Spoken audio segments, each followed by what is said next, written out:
Welcome to another session. I hope you are well.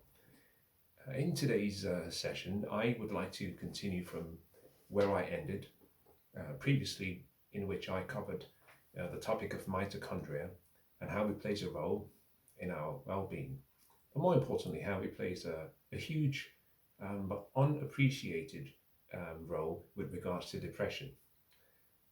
In the session, I made reference to the importance of mitochondria. I also said that, like most people, it is a word that we are not familiar with. Those who studied medical biology, those who studied medical sciences, and those from the general medical field may have come across the word, but usually when studying for an exam, following which, as part of their practice, the word never features. I made reference to the fact that it is the engine, the powerhouse of all, you might say, functions in the body. I stated in the session previously that your mitochondria could be performing at a level way below what is seen to be acceptable. In other words, your mitochondria might be moving very slowly. It would be the same as a car, going back to the whole car analogy of a car not having the right fuel in the tank, and therefore not producing power in a manner for which it was designed. In today's session, however, I'd like to talk about my own personal experience. But before I do that, let me preface the interaction by talking about why mitochondria might go slow. And I'd like you to think about how this connects back to depression. Now, keep in mind that the theme is all about understanding and overcoming depression. We are still in the whole, you might say, category of the physical aspects of what you can do to reduce or eliminate depression. Your mitochondria might go slow for several reasons. One could be simply because there isn't enough of an optimal fuel in your body. Now, I made reference to the whole analogy of the car and the body, one I've used in this series several times. A car can function based on how it's designed and expected to be operated. For some cars, the fuel would be diesel. For some other cars, it could be petrol. If you take diesel and put diesel in a petrol vehicle, you have complications. Similarly, the way the body is designed, like a car, it needs the optimal fuel.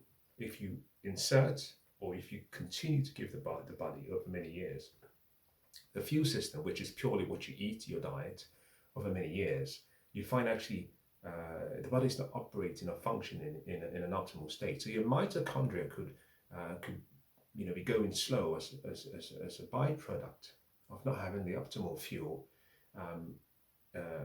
in the body. It could also be as a result of not having the optimal rate of delivery in whatever means. It could also be that maybe the body lacks some of the natural supplements, such as, you might say, acetylcarnitine, which is usually something that is necessary for transporting fuel and oxygen, which is necessary for burning the fuel in the manner that it should burn. Your mitochondria could be going slow because perhaps, in addition to the supplements, there are key vitamins, there are key minerals that are lacking in the body.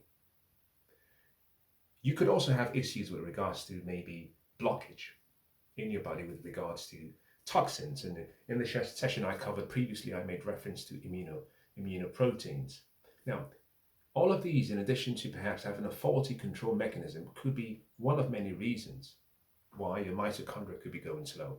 Now, the key thing to keep in mind is, I made reference to, in the prior session, I made reference to the importance of the right level of energy.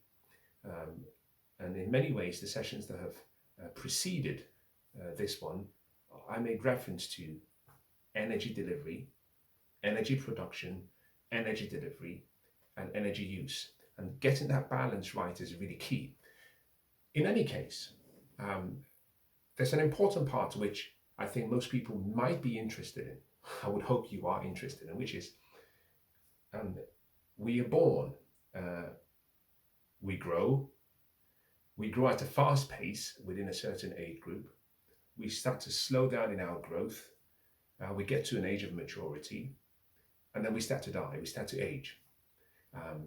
The rate of aging, once we've got to about middle age, certainly even prior to middle age, really depends on the level of mitochondria we have in our body. This is fascinating. For some people, the whole idea of depression is not necessarily just a spiritual thing. It's not just something in their mind. Sometimes it's just the physical. Actually, for some people, and this is not a particularly a judgment on my part, let me deviate very slightly. Unfulfilled expectations can be a seed that begins the process of anxiety and worry, doubt and fear, which manifests itself over many years if unresolved as depression. For some people, failure to reconcile or accept the inevitable. Someone once said, Lord, give me the strength or the courage to change the things that I can.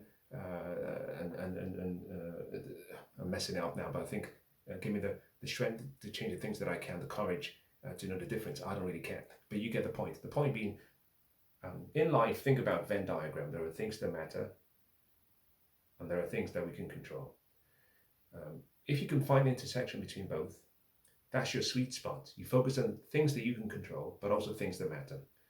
Most people focus too much on things they cannot control, but also they refuse to accept the things they cannot control. For example, you're 16 or you're 14 and you are the peak of your beauty, if you are a man or a woman. You're the peak of your performance, both in terms of physique and in sports in whatever manner you want. And as you start to age, unfortunately, nature plays its role. Gravity pulls things down and starts to change you into the person that you should be. Part of that process is what we call aging.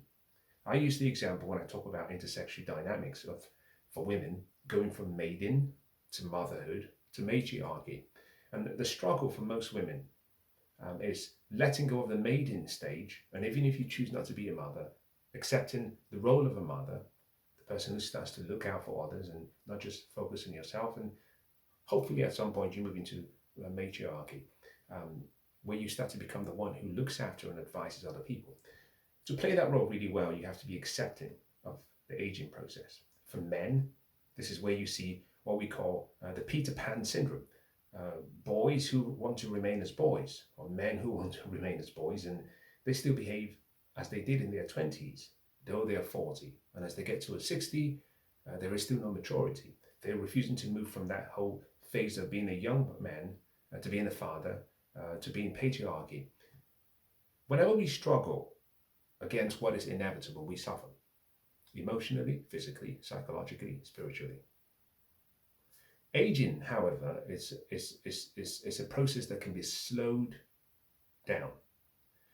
Your aging process is characterized by either the loss of cells or the lack of the right amount of cells and poor energy delivery mechanisms, either energy delivery being slow, but more importantly, the possibility that you're not looking after your mitochondria as you should. If you look after your mitochondria, you slow down the aging process. But more importantly, you reduce the likelihood of diseases and illnesses, and you free yourself from all of those diseases. Now, the key question in today's session is, how do you do that? We talk about depression, and I'm saying, and I'm suggesting, and this is a position I'm putting out there, is if it is possible that you can cure depression, particularly on the physical plane, with regards to energy delivery, and by virtue of caring and looking after your mitochondria, the key question would be, well, how do you do that? Well, let me tell you what I do. I think this is perhaps the best way. This is not a prescription. This is more of a description. I'm just saying what I do. I'm not making any odd statement or prescriptive position to you. I'll caveat that by saying as follows. Whatever you can do to ensure that your mental health and your mental well-being is enhanced, you should explore those. it's been my focus over many years to ensure that I look out for good ideas and I allow bad ideas to die and I allow good ideas to flourish. There's a test process, there's a trial and error process in trying to find good ideas. Mitochondria has been one of the great ideas that I have come across, and I have been learning more about it, and I have been trying things. I made reference to acetylcarnitine as one of the supplements that is usually absent in most people's, you might say, diet, and particularly in most people's bodies. If you are a meat eater, by virtue of the fact that carnitine is in meat, you will find actually you're getting sufficient acetylcarnitine. Now, the quantity may vary. What I do in any case, I make sure I take those on a daily basis. Number two, in terms of supplements. Now, all I'm talking about as I bring today's session to a close are just the supplementary processes that I go through. Coenzyme Q10 is another supplement which I take 100 milligrams every day. I think for my L-carnitine, I take about 100 milligrams every single day as well. Part of the reason for this is to enhance, I think I've missed something that I think is important. For L-carnitine, if you are a meat eater, you'll find actually you get enough, or at least you get some from the meat, depending on what quantity of meat you have.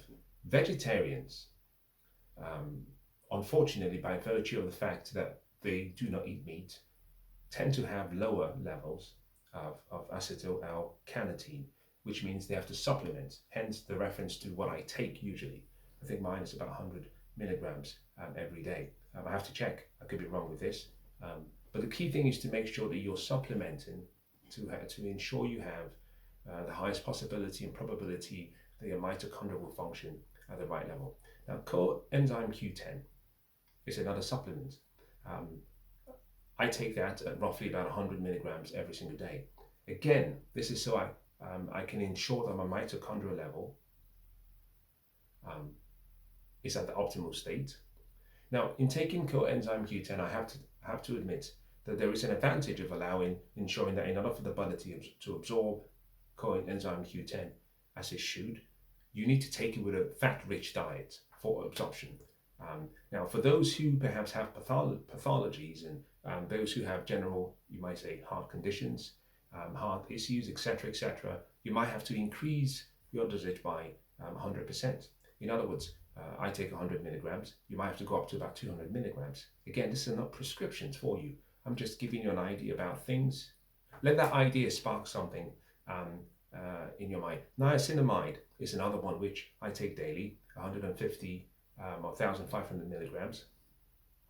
Similarly, for those who either have pathologies or those who have issues with regards to heart conditions, etc., those who have issues with psychosis, you might have to double that. Now let's go through what I've shared so far before I move into the fourth, which is D-ribose. I've talked about acetyl-L-carnitine, coenzyme Q10, and niacinamide. Now, D-ribose is perhaps the fourth that I use, that I've been taking over the past year. Now, what I find fascinating is when you hear of these names, because they're new, these are not what we hear about generally with supplements. We're very familiar with vitamin D, vitamin C, we're very familiar with multivitamins, etc. Those are all great. They all play a role. As a matter of fact, you need a healthy dose of your multivitamins. You can't just discard that. The point being is that generally speaking, and here's the key part of what I perhaps should say. In the West, the quality of the food we consume with regards to the presence of nutritional content declines every single year. We're not allowing the soil to rest because there's a huge need. Think about this. If you go back in time, in Great Britain, to feed everyone who was in Great Britain, let's go back, say, to the 1920s, or maybe even, let's say, the 1860s, you would have needed a surface area as large as perhaps a third of the whole of England. As of today, the area of land used for feeding the entire population of England is roughly about maybe 1/20th of what we needed at the turn of the 19th century. Why? Technology. We've developed great ways of farming, harvesting. We've developed support, you might say nutrients, fertilizers, etc., etc. The soil, therefore, is not being allowed to rest and recover as they used to, because we have a smaller patch of soil. This means, for most of us, even what we call organic vegetables, they're not rich in every single supplement that we need. The meat we eat, by virtue of the fact that, for example, the cow and the sheep, they eat off the same grass. Some of them are not fed naturally using grass, some of them are fed sometimes the cow with corn. And what you tend to find is that we're lacking in the general vitamins that we need. And therefore we have to supplement. We have to supplement what we are getting from food. If you rely just on food, you'll find actually you are deficient in the key supplements, nutrients, minerals that you need. So you have to provide additional direct supplements, hence me sharing the 4 items. Now the final is D-ribose, which I also take, usually between 5 and 15 grams every single day. I recommend this, as I've said, the others. But let's just put to one side all of the supplements that I've made reference to the 4 of them. We then go into things such as, okay, well, what else can you do to enhance, to improve your mitochondrial function? Well, heat is necessary. Now, we know, for example, that, as I said in the session previously, that we're exposed. We live in a toxic world. The food we eat, we have issues with, you might say, organophosphates, and the fact that we fertilize and we spray things in the soil, sometimes to kill the weeds, and in doing so, there are chemicals that are actually being put in the food. It then means that the human body, my body, we are all toxic. We always carry a toxic load. Heat and detox regimes, therefore, are extremely important with regards to improving your mitochondrial function. They fall into 2 categories, however. There is detox regimes that are necessary for removing heavy metals. There are also detox regimes which we use to remove pesticides and VOCs from the body. With regards to the former, you might need a collecting agent like DMSA, which I won't cover because this is more detailed. What we do know, however, is if you want to remove pesticides from your body, or VOCs, volatile organic compounds from your body or from your system, heat is a great way to actually allow those chemicals to come to the surface of the body so it can be washed away. Heat regimes, therefore, are very, very, very, very highly recommended. Sauna, a hot bath, sitting in the sun. What we do know is that any exposure to heat, any exposure to infrared light, infrared heat, enhances the detoxification of all those toxic compounds in your system or on your body. Several ways to do this. You can sit in the sun for an hour. You can have a hot bath. Ideally, if you combine that with using magnesium salts, you get a double whammy because you are getting magnesium being absorbed directly rather than taking it.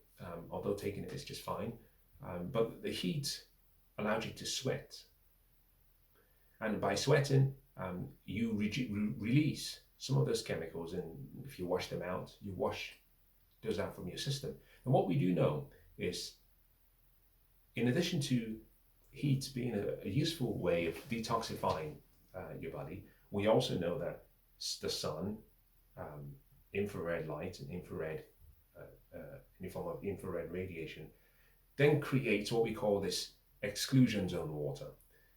Dr. Gerard Pollard talks about fourth phase water, a fascinating concept which I might cover towards the end, but in many ways, we're learning so much more about how the body functions. We used to think that the way blood circulated, fluid circulated in the body was by virtue of the heart. We're starting to learn that there is a concept called exclusion zone water, where infrared light or heat creates a natural reaction within the body where water is separated and water moves into what we call the fourth phase. And by going into the fourth phase, it facilitates and allows the circulation of fluids in the body in a manner that augments and supports the heart. But more importantly, it controls so many parts of how the body functions. The body temperature, for example, reduces the risk of you getting ill, minimizes the possibility of you having a heart attack, and the list goes on. There are things we can do that can enhance that process. Green juicing, for example, taking turmeric water, taking coconut water, actually eating with lard or might say fats, lard, ghee, coconut oil, cooking with those, etc. Sitting in the sauna, actually being around any area that has any form of infrared. All of these enhance, promote, encourage exclusion zone water. As a matter of fact, walking on soil barefoot causes the body to go into a negative, the human body is always seeking to be in a negative state. So when we sweat or we urinate, we are releasing electrons from the body. By walking barefoot, you're allowing the body to be going to a state where the earth serves as an earth source. So the body is in a state of negativity. The body is always pursuing that state of negativity. So when we talk about depression, what we're simply saying, especially with regards to mitochondria, is there are things that you can do which sometimes we can't explain in the present. But it goes with the laws of nature. Nature is trying to pull you towards being grounded, staying connected, remaining one with the universe. And we know from great studies that water, especially exclusion zone water, plays a role. Heat plays a role. This is partly why you find, and again, I'm not saying this is justified, but this is why you find for people who live in countries that have a lot of sunlight and heat, but who do not shy away from the sunlight and heat, and who do not put a lot of suntan lotions, what we tend to find is not only do they have access to high levels of vitamin C, which is great, by the way, they also have high levels of exclusion zone water because they're always exposed to the heat from the sun and nature. So it almost works in a way that is similar to someone having a regular sauna every single day. And the more we sweat and we burn things out, and the more we find that we're pushing away all the toxic metals. So there's something you can do. Let's just set aside all the supplements I mentioned. And if you say, well, I don't actually know how this works, I'm not sure. Well, go sit in the sun. Just like plants, through the process of photosynthesis, generate energy from the sun, the human body generates energy from the sun. Infrared light and heat, very important. Now, I made reference to energy delivery, and I made reference to the fact that one of the reasons your mitochondria goes slow has to do with your diet. Now, think about how well your body would function if, in addition to giving it the right diet or the right fuel, you're also allowing the body to be exposed to another form of energy source, which is infrared light. So detoxification is key. Now, the next is sleep. You have to allow for time to rest and recover. And again, the next would then be work or exercise. Now, I have found, now I could be wrong, perhaps someone will correct me, but I have found that people who are fascinated about life and curious and have what I call a childlike disposition, and have a desire, an insatiable desire to learn and try things, seldom go into a state of depression. One of the reasons for that is the more we work, the more we exercise, the more we allow the body to move into a state where we can generate energy. There's a mind-body connection with how that works, but let's not go deep into that. But we know for a fact that those who learn new languages, those who learn and allow their brains to be exposed to the process of learning how to play new instruments, we know those who actually solve puzzles, those who are thinking about creative social activities that allows the mind to contend with a new concept, a new idea. It could be even in the case of, say, hiking. A relaxed, pleasurable experience where you're hiking, but you're exploring. Maybe you're hiking, you're taking photographs, you're one with nature. Said people tend to find that by allowing their mental muscles to be exercised, they have a much richer outlook towards life. They're not stopping and focusing on what they lack. They're exploring what nature has and the universe has to offer. And therefore, if you can combine detoxification, the right supplements, exercise, sleep, and even having a workout, what you find is you increase the probability that your mitochondria will be at a much more optimal level. This is not difficult stuff.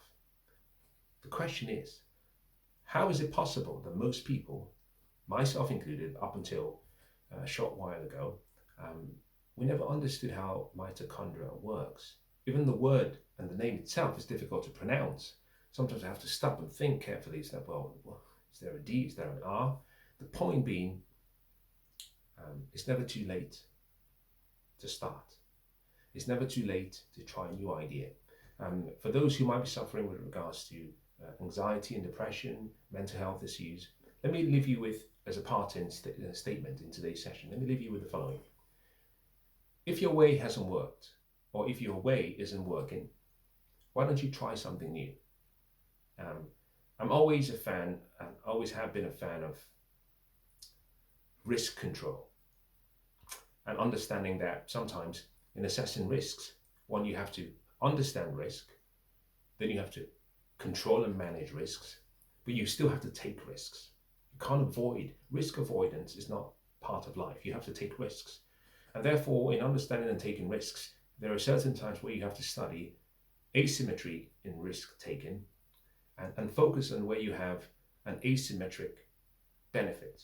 For example, if everything I've shared with you so far, recognizing that you have no interest in supplements and nutrients because these are names that you are not familiar with, you can say, well, I don't understand if these supplements are safe. Well, you can park all of that. But one of the things we do know is that for thousands of years, human beings have lived under the sun. The same sun that is shining on you today is the same sun that is shining on me. We may be, you might say, separated by virtue of the fact that we are in two separate continents. But what we do know is that the sun exists. So with regards to actually exposing yourself to infrared light and heat, we know that the risk and the reward are asymmetric. The risk that something negative will happen to you is much lower, and the possibility of gain or benefit is very high. We also know with regards to going into a sauna, whether that be a heat-only sauna, a dry sauna, or an infrared sauna, that the benefits are enormous. You reduce the possibility of heart failure by almost 25%, up to some people up to 75%. It allows you to sweat. It allows you to relax. It improves sleep. It improves your blood circulation. It allows you to connect with people if you do this in a group. It allows you to explore the possibility of what your body can take. But in the process, it detoxifies the body. The benefits far outweigh the potential risks. Asymmetric. We also know with regards to sleep, well, most people would understand that if we spend a third of our lives sleeping, and if we improve and enhance the quality of our sleep, then by virtue of that we minimize the stress and anxiety that we have because our body is much more relaxed. We can then burn fuel more efficiently by virtue of the diet we eat, but more importantly, by sleeping well, we're well rested. We're not looking for things to give us that energy boost. We're not looking for carbohydrates and sugars and starches, and which we're mostly addicted to because we've slept well. So we wake up, we're not looking for caffeine, we're not looking for sports drinks, we're not looking for a boost of energy because we already have energy by virtue of the fact that we've slept. Therefore, sleep is asymmetric on the positive side. Exercise, mental and physical, is asymmetric on the positive side. I'll leave you with something. For many people, especially as I move into the sessions that follow, I am going to talk about thyroid and how your thyroid levels, the hormones you have, thyroid hormones, plays a huge role in the level of quantity of mitochondria you have. But exercise is asymmetric. But what we know about exercise is that whenever we exercise, the body produces lactic acid, which is necessary for the development of mitochondria. See, all of these things connect. If you do things from a perspective of curiosity and being fascinated and being eager to learn, you might find actually that you develop or you come into the awareness of some part of you who you never knew existed. I hope in today's session that you've perhaps extracted something. Now, I'll go through two things I would like you to do. I would like to encourage you to become a good learner. You may have heard words that perhaps seem foreign to you. You've never heard them before. D-ribose, coenzyme Q10, infrared sauna, fourth phase water, exclusion zone water. I'd like you to make a note of these words, and in your private time, search. Go online and search for said words and find out what the meaning. What do they mean? Second thing I'd like you to do is make an action list, make a call to action with regards to some of the things that you might start doing. Yes, I know for a small percentage of people who may have thyroid issues or might have glandular issues, I'll make reference to that in the sessions that follow. There's people who might be suffering from chronic fatigue or ME. There might also be people who have inflammation issues or autoimmune issues. We put all of these people to the side and we simply say, for the rest that are not saddled with perhaps a lack of energy delivery, you can do something today, not tomorrow. I made many years ago, I learned something, which is never leave the site of a process of learning without making a commitment towards the achievement of what could be a desire burning in you or a goal that you might want to attain. So for example, rather than say, I'll start exercising in the new year, why don't you just simply say, I've listened to this today and I'm going to go for a 10-minute walk. Now, you may not be able to go for a walk, it's too late when you listen to this, but you might also say, and here's perhaps a good example. Generally speaking, from my experience, I'm not sure about you, I'm not sure about others, I tend to find that the period in my life where I was very active in dancing, I'm a dancer, were perhaps the most exciting periods of my life. Why? Dancing is like a form of exercise. It has the social aspect, it has the emotional aspect, it has the playful aspect, but it has the physical aspect. So I would encourage people, irrespective of the type of dance, you may not want to exercise, you may not have access to sit in a sauna, you may not even have, at this time of the year, have enough sun for you to actually have a sun bath. But what I would encourage you to do is think about dancing. Put on some music, half an hour, 15 minutes, and just dance. And what you find out is that emotion comes from motion. As you move, the body has to change its state.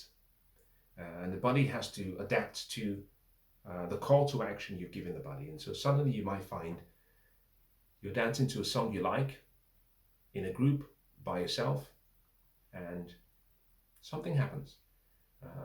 There's a light feeling you get. That light feeling might be where you, for one split second, you disconnect from all of the worries of the world, all of the concerns, but more importantly, you disconnect from this constant focus on yourself, where you are the best critic. But instead, you allow yourself to just be, and you allow the childlike spirit in you to play.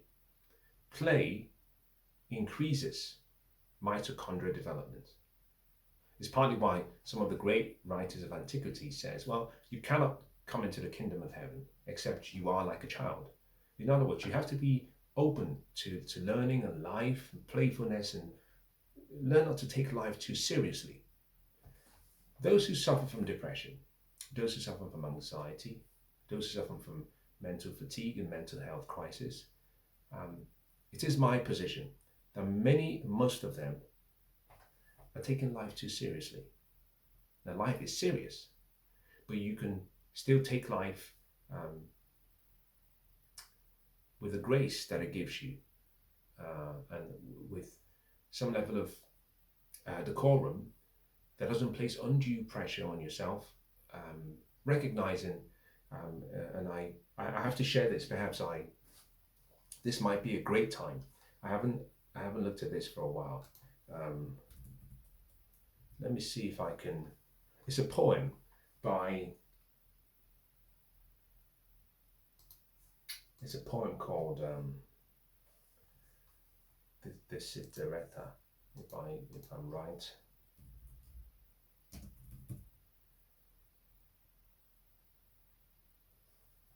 Yeah.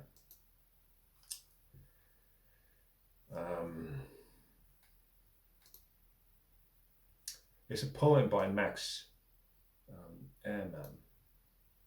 I'd like to read out a section of the poem that I think is beautiful, but I think it summarizes. See, some people have said so many things that I often have, or that I want to say, in ways that are so powerful and so beautiful that, you know, the attempt for me to try and formulate the best way to express it is so poor that it's sometimes best to just read what others have said, especially those who have said it well enough.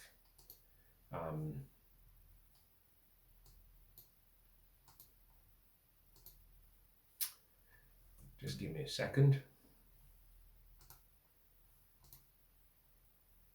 I think you're going to like this. It says,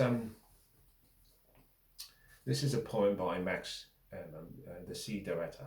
He said, go placidly amid the noise and the haste, and remember what peace there may be in silence. As far as possible, without surrender, be on good terms with all persons. Speak your truth quietly and clearly, and listen to others.